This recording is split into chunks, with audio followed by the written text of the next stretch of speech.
Boa noite, meu nome é Cristiane. Eu estou aqui para nós completarmos o nosso estudo de Mateus 17. Hoje eu vou falar com vocês sobre o livro de Mateus, capítulo 17, do verso 24 ao verso 27. E eu queria primeiramente ler com você esse capítulo, esse versículo desse capítulo. Está dizendo assim: a provisão miraculosa. E quando chegaram a Cafarnaum, vieram a Pedro os cobradores das dracmas e disseram: O vosso mestre não paga imposto?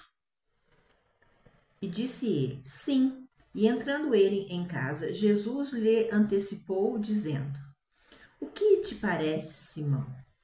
De quem cobram os reis da terra os impostos e os tributos? Dos seus filhos ou dos alheios?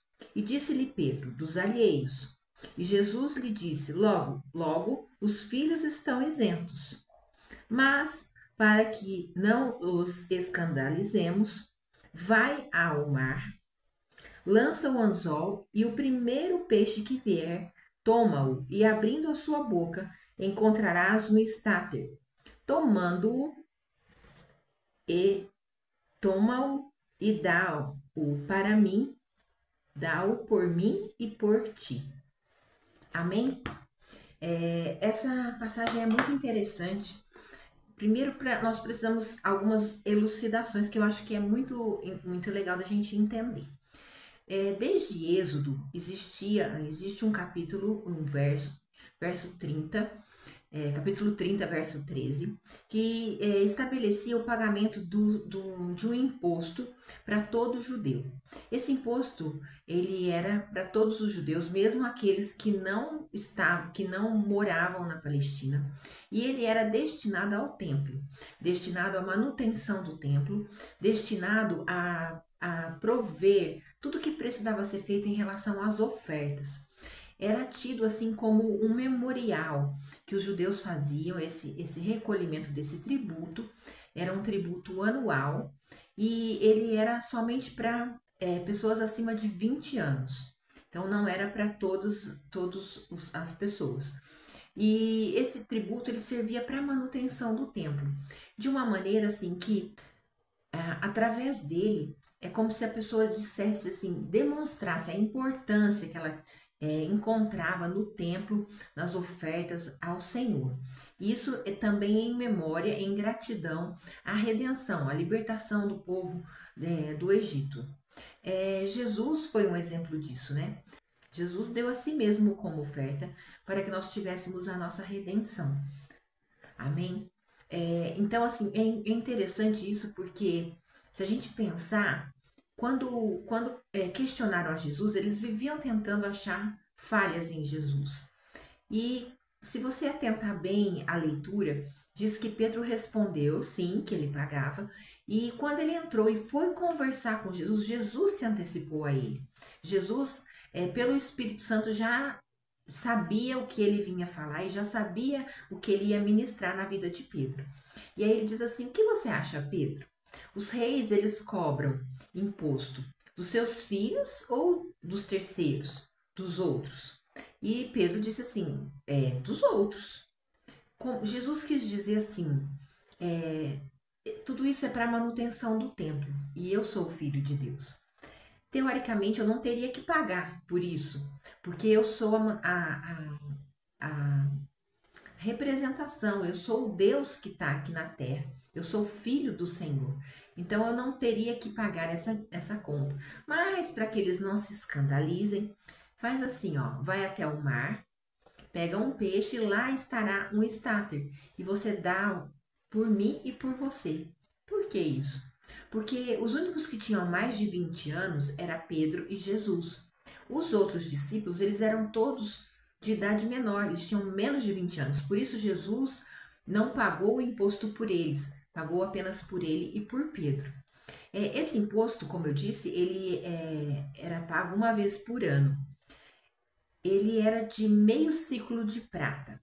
Meio ciclo de prata, ele representava ali duas dracmas. A dracma, ela seria hoje, para a gente ter uma ideia, um valor de um dia de trabalho de um trabalhador rural. Eu fiz o cálculo aqui, daria mais ou menos hoje, aqui no Brasil, em torno de R$ 53 o dia do trabalhador rural. Então, seriam 2 dracmas, 2 dias, em torno de R$ 108 aí, mais ou menos, seria esse valor que era ofertado por todo judeu uma vez por ano. Todo judeu, independente de onde ele estivesse, ele tinha que pagar esse tributo. E aqui nós aprendemos duas coisas, né? Duas coisas que Jesus, nessa simples passagem, ele usou para nos instruir, né? Para ministrar sobre a vida dos discípulos ali e nós, que somos discípulos dele. Primeiro, a posição de filho. Ele ministra sobre a nossa identidade, o quanto que nós temos que entender que nós não somos qualquer um. Nós somos filhos de Deus.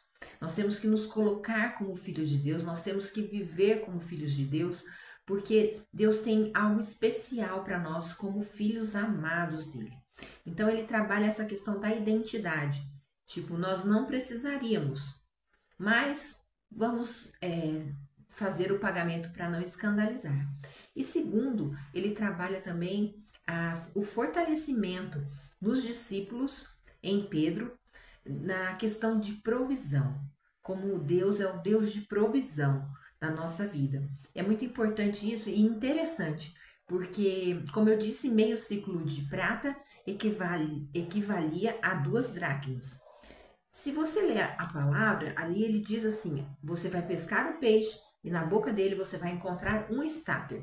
Um estáter equivalia a 4 dracmas.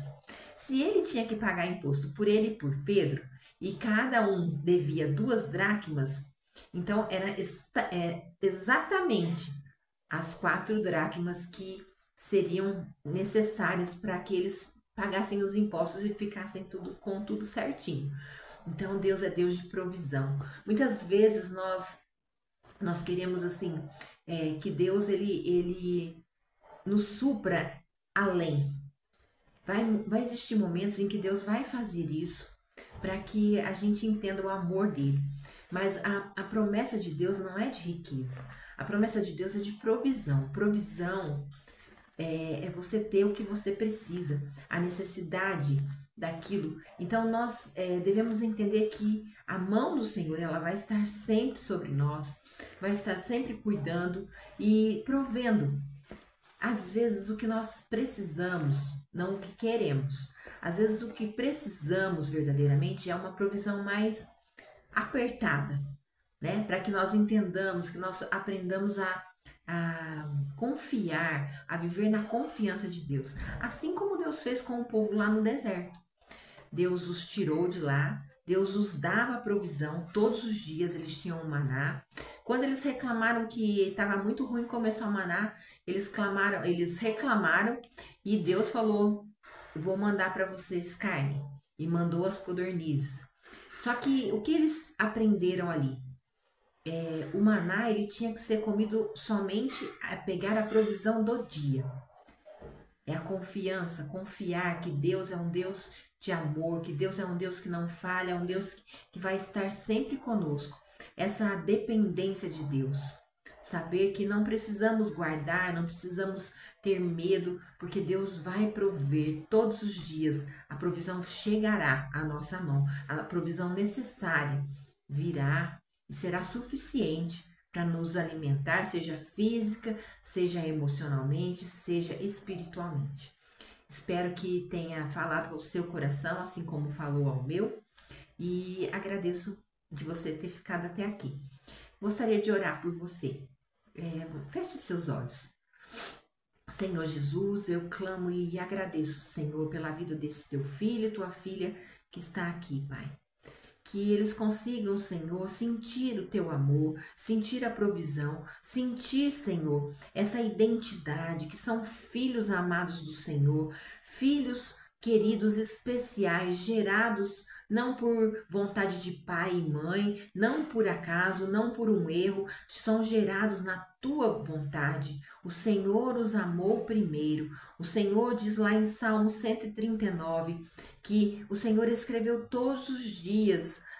Todos os sonhos, todos os projetos foram escritos, um plano maravilhoso para a vida desse teu filho e tua filha. E o Senhor assim os fez, escreveu no livro da vida, antes mesmo que qualquer um desses dias existisse.